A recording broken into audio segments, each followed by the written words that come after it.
चूरू शहर में 1.5 घंटे रहा रेड अलर्ट। दुकानें हुई बंद। लोगों को सुरक्षित स्थान पर जाने की पुलिस के द्वारा की गई अपील। ऑपरेशन सिंदूर के तहत बॉर्डर पर चल रहे तनाव के बीच चूरू में शनिवार सुबह रेड अलर्ट जारी कर दिया गया। रेलवे स्टेशन और गढ़ से बजे सायरन के बाद पुलिस की गाड़ियों से लोगों को घरों में जाने की हिदायत दी जाने लगी। बाजार बंद होने लगे। एसपी जय यादव सहित पुलिस के द्वारा शहर में गश्त की जाने लगी। यह रेड अलर्ट सुबह 8:30 बजे से 10 बजे तक जारी रहा। इस दौरान जिला कलेक्टर के द्वारा वीडियो संदेश जारी कर लोगों को सुरक्षित स्थानों पर जाने की अपील की गई। 1.5 घंटे बाद ग्रीन अलर्ट जारी कर सामान्य स्थिति में वापस लौटे। एसपी जय यादव ने बताया कि रेड अलर्ट के दौरान लोगों को घरों और सुरक्षित स्थान पर रहने की हिदायत दी गई। उन्होंने बताया कि लोग बिना वजह बाजार में भीड़ न करें। जिला प्रशासन हर स्थिति से निपटने के लिए तैयार है। आमजन भी पुलिस का पूरा सहयोग करें। एसडीएम विजेंद्र सिंह ने बताया कि यह कोई मॉक ड्रिल नहीं है, यह रेड अलर्ट है, इसलिए आमजन प्रशासन का पूरा सहयोग करें। मामले में जिला कलेक्टर अभिषेक सुराणा ने बताया कि अब आमजन को दिन और रात के समय रेड अलर्ट के लिए तैयार रहना होगा। प्रशासन द्वारा सायरन बजाने और सूचित करने पर पूर्ण सतर्कता के साथ सुरक्षित स्थान की शरण लें। प्रशासन द्वारा सूचित करने पर पूर्ण ब्लैकआउट की पालना भी सुनिश्चित करें। जिले के अंदर घोषित करा गया है, घबराने की कोई जरूरत नहीं है। जो प्रशासन और पुलिस द्वारा निर्देश दिए जा रहे हैं उसकी पूरी तरह पालना करें। अपने घरों में सुरक्षित रहें। जब रेड अलर्ट का सिग्नल बंद कर दिया जाएगा, जब आपको सबको सूचित कर दिया जाएगा, जब आप फ्री मूवमेंट कर सकते हैं। लेकिन अभी जब तक रेड अलर्ट जारी करा गया है, अपने घरों में रहें, सुरक्षित रहें और घबराएं नहीं, और पुलिस और प्रशासन का पूरा सहयोग करें। सर, बाजार बंद की क्या? बाजार बंद की अभी सूचना नहीं दी गई है, तो बाजार बंद करने की, लेकिन फालतू वजह घर से बाहर नहीं निकले। अभी जब उसकी सूचना दी जाएगी उस समय बाजार बंद और ट्रैफिक रुकवा दिया जाएगा। अभी ऐसा कुछ नहीं है, लेकिन घरों में रहने की चेतावनी सबको दी जा रही है कि घरों में रहें और सुरक्षित रहें और बिल्कुल घबराएं नहीं। मॉक ड्रिल चल रही है, लेकिन अभी मॉक ड्रिल कोई मॉक ड्रिल नहीं होती है। जैसे ही रेड अलर्ट होता है तो अपने को एहतियात बरतते हुए ज़्यादा सेफ जगह रहना है और मार्केट में उल्टी रूल नहीं निकलना है। कि यही है, बार बार हम लोगों को अनाउंसमेंट करके और जागरूक करके ये कह रहे हैं कि आप अनाउंसिक रूप से बाहर नहीं निकलें। कोई ज़रूरी काम है तो ही बाहर निकलें, वो भी सेफ रहते हुए। जान है तो जहान है। सबसे पहले अपन सुरक्षित रहेंगे तभी आगे की लाइफ चलेगी। गांव सात्योपट्टा राजपुरा में घर में काम कर रहे कारपेंटर को सांप ने काटा। जिला अस्पताल में चल रहा इलाज।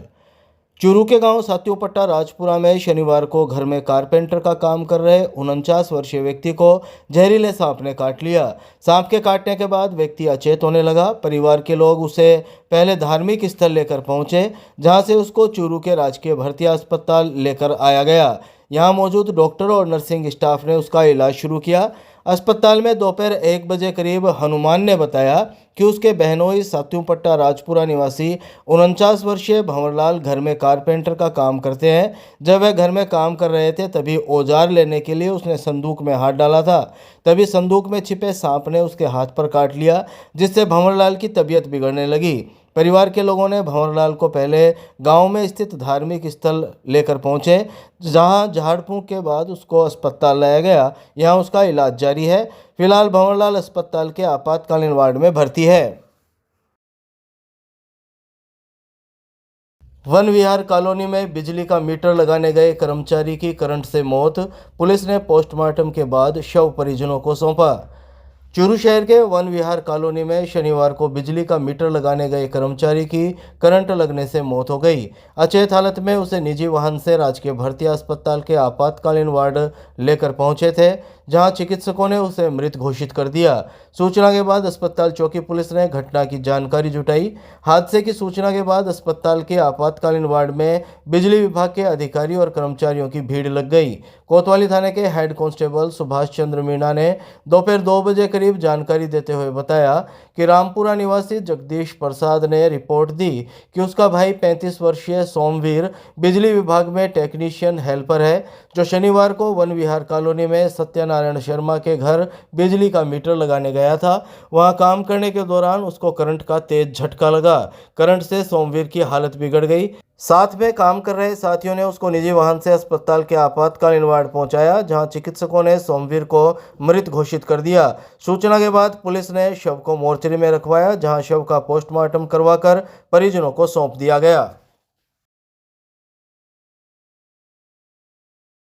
पंडित दीनदयाल उपाध्याय मेडिकल कॉलेज में आईएमए की मीटिंग, आपात स्थिति में मिलकर निपटने पर जताई सहमति।